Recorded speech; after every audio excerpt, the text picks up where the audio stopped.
Bonjour à tous, on va commencer le cours des 6e. On va attaquer aujourd'hui le grand 3 dans la partie cours.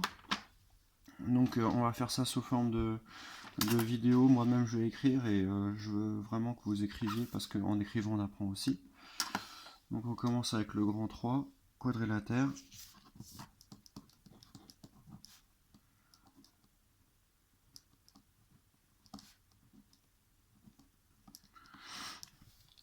On souligne le titre en rouge.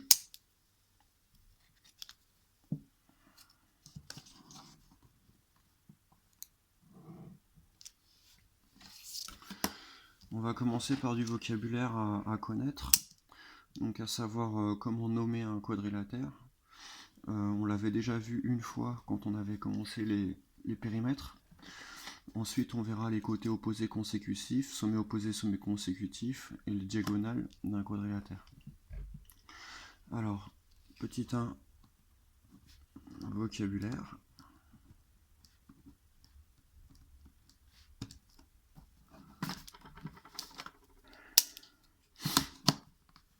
On souligne en rouge. Et c'est parti. Donc, première définition. Lorsqu'on veut nommer un quadrilatère, on va citer ses sommets dans l'ordre des côtés, en suivant les côtés.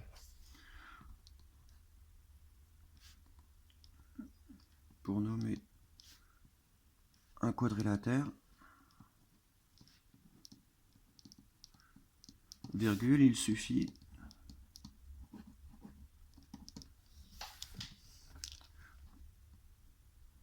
de nommer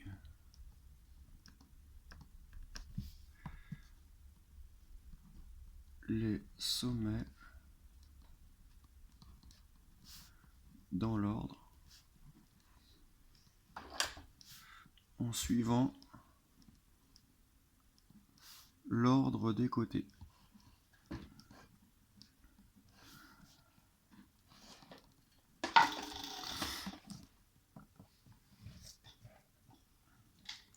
Par exemple,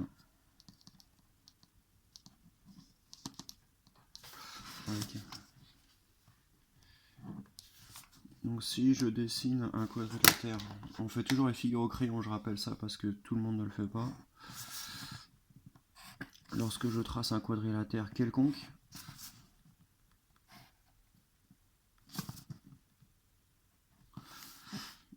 et que je place des sommets avec des noms quelconques, ce quadrilatère va s'appeler ABXM ou BXMA ou XMAB ou MABX, ou dans le sens inverse, AMXB, MXBA, XBAM ou BAMX. C'est-à-dire que en gros, quand j'énonce mes points, j'ai le choix entre tourner dans le sens des aiguilles d'une montre ou dans le sens contraire des aiguilles d'une montre. J'ai le choix. Il y a donc 8 noms possibles. On va tous les écrire une fois au moins.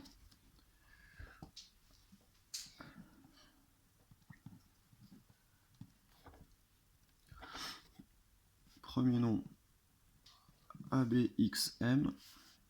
Deuxième nom, partant de B, vous voyez comment je procède. Je commence de A, puis de B, puis de X, puis de M.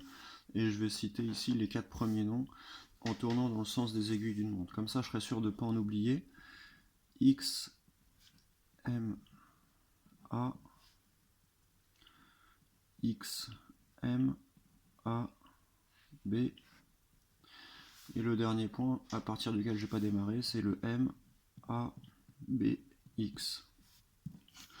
Ça, ce sont tous les noms obtenus en tournant dans le sens des aiguilles d'une montre.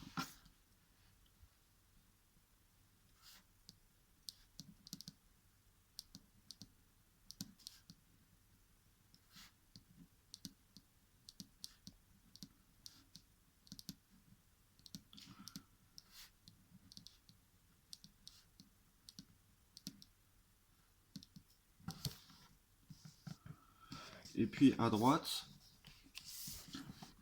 on fait une colonne.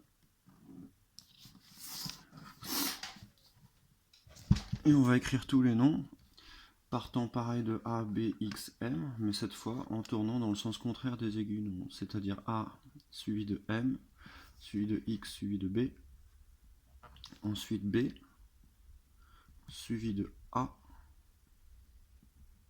suivi de M, suivi de X, ensuite X, suivi de B, A, M, et le dernier M, là, suivi de A, de X, B, A.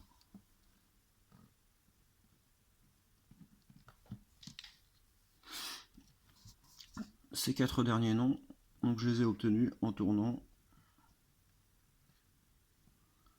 dans le sens contraire.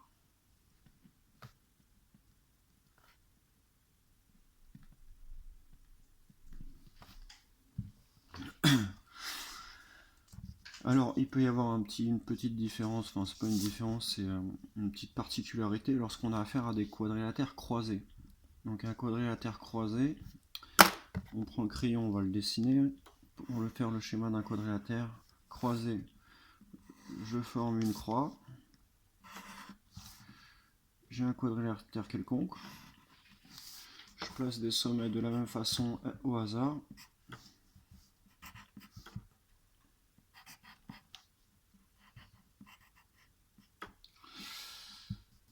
Et pour ce quadrilatère croisé,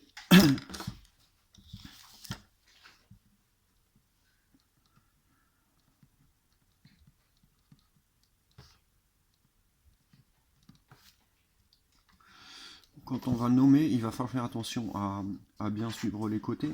Et les côtés ici sont pas comme d'habitude puisqu'ils sont croisés. Donc les côtés sont MY, YA, AZ. Donc les côtés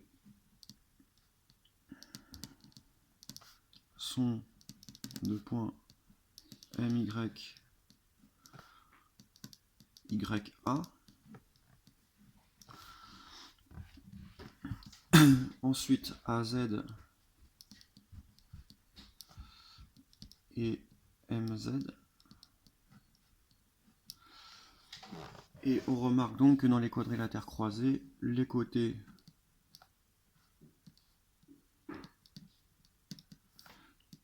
AY et MZ se croisent. Donc nous en mathématiques on va dire sont séquents, mais vraiment dans le nom ce qu'il faut bien comprendre c'est qu'ils se croisent, voilà d'où vient le nom des quadrilatères croisés. Et dans ce cas là, pour nommer un quadrilatère croisé, il va falloir utiliser les quatre sommets en suivant pareil l'ordre des côtés. Donc si je pars de M, ça va être M, Y. Vous regardez bien le dos en même temps. Je passe pas à Z, puisque Z et Y ne sont pas reliés par un côté. De Y, je passe à A, puis à Z. Point. Voilà.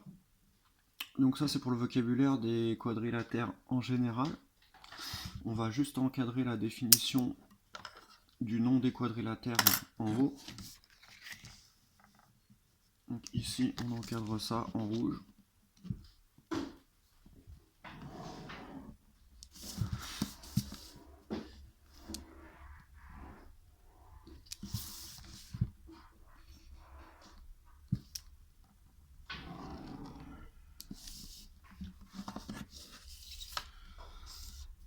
Et maintenant, on va voir la définition des côtés opposés, côtés consécutifs, sommet opposé, sommet consécutif.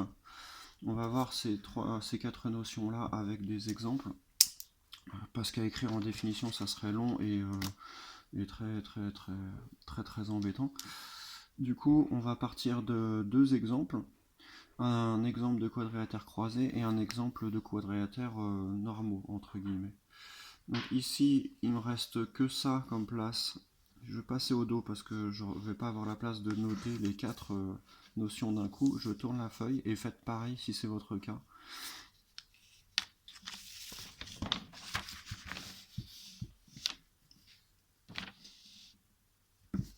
On va partager la feuille en deux dans la longueur, dans la hauteur.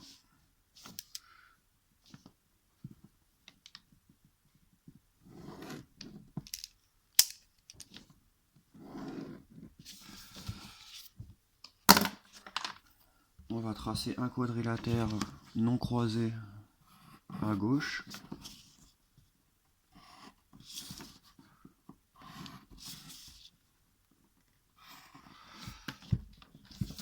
Un quadrilatère croisé à droite.